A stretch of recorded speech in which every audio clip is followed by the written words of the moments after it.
Crap.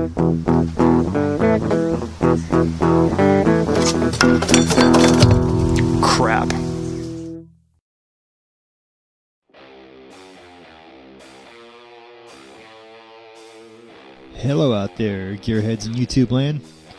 We're going to be swapping out the leaky seal in this truck axle. It's drilling 10 1/4. Kind of got to make sure there's nothing going on bad in there. So we're going to have a look, but should just be a seal swap, and we'll keep this thing from leaking its guts out and self-destructing. So that's the plan. Open up and have a look, see what's going on, and then get the work done.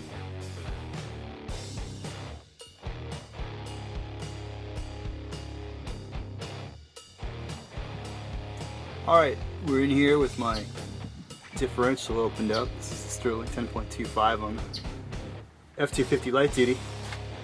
And, we can see some wear in the spider gears, but it's an open diff. I thought it was going to be a limited slip, but 750,000 miles, that's not too bad. There's no shrapnel in the bottom, The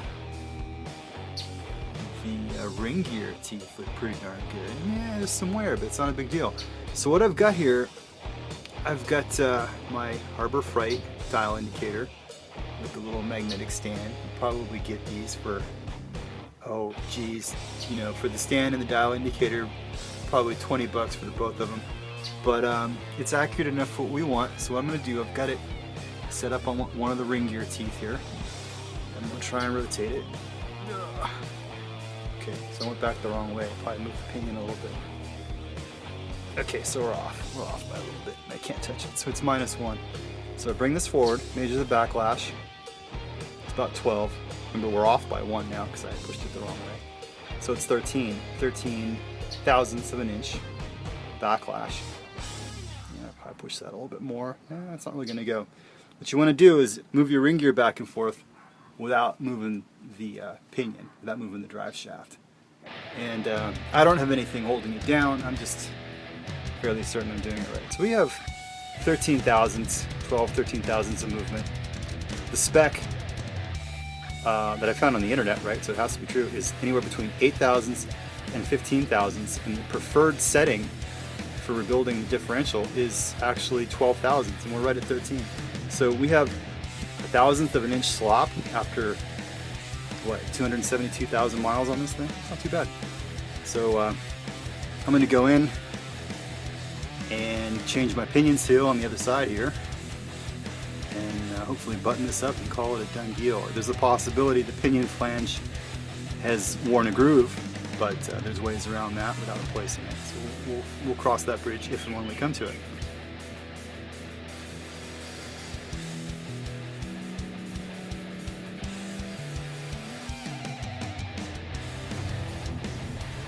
Alright, we're down here under the truck and we're looking at my pinion here.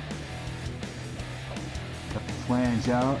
Now I have this seal I gotta pull out, and this is what I believe the problem was. I give this guy a little whack on the edge, and it lifts the rim up, and I can pry the rest of it out. In theory. See how practice goes.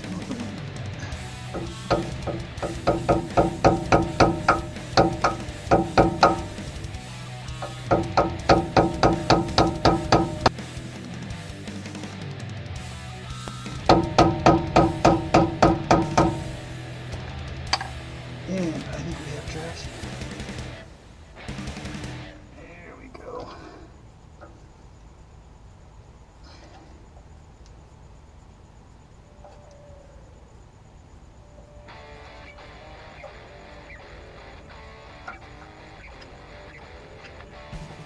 Blarg! Gear oil. Alright.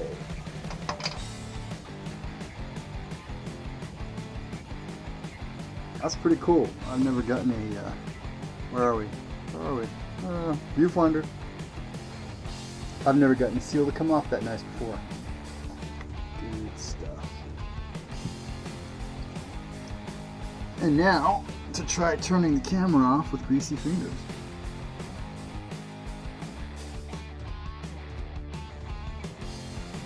I just made kind of another disturbing observation. I don't know if it'll show up on the video, but I was prying at the seal over here. I don't know, I'll go back and look at the tape and make sure. I think this has been replaced once before because some... No, that fits my screwdriver perfectly. And I probably did it. That's an awfully sharp angle though for me to have done that. Kind of buggered up the surface here a little bit. Not bad, but I've got to clean that up. Maybe with a file or something. Which is just lovely to do around a pinion, but I think I can be careful enough and rinse it out later. Alright, I probably did it.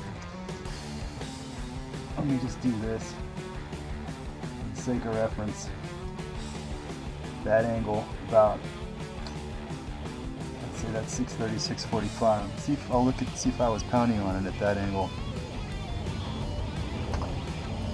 Derp. Put a new, brand new blade in my scraper. I gotta clean this up anyway. But a razor blade actually can perform miracles on damaged surfaces. Let me see.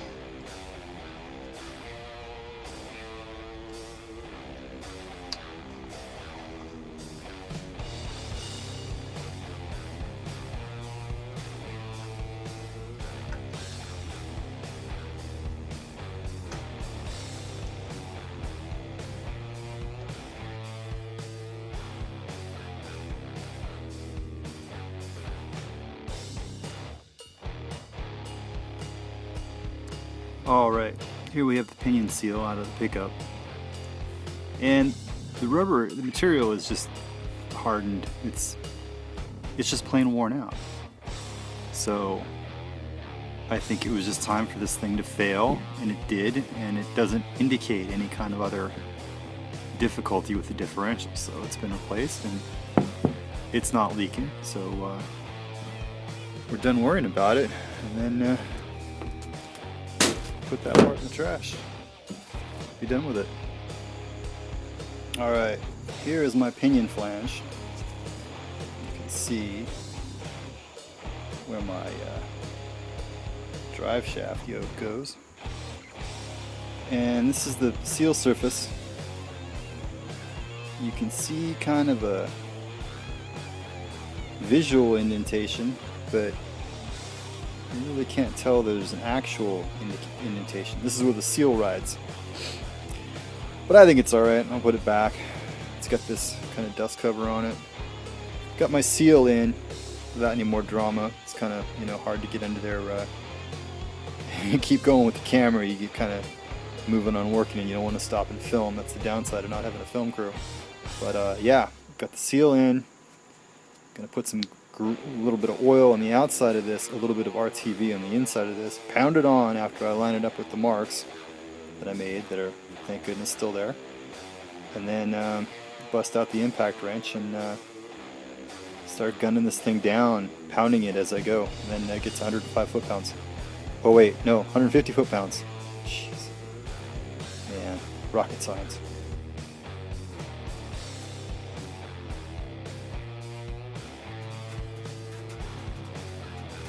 And after about 25 miles of light driving, I'm really shaky, sorry, coffee.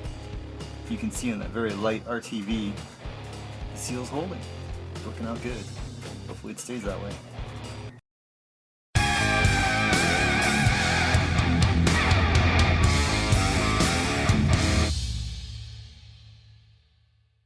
I hope there's no cops around here.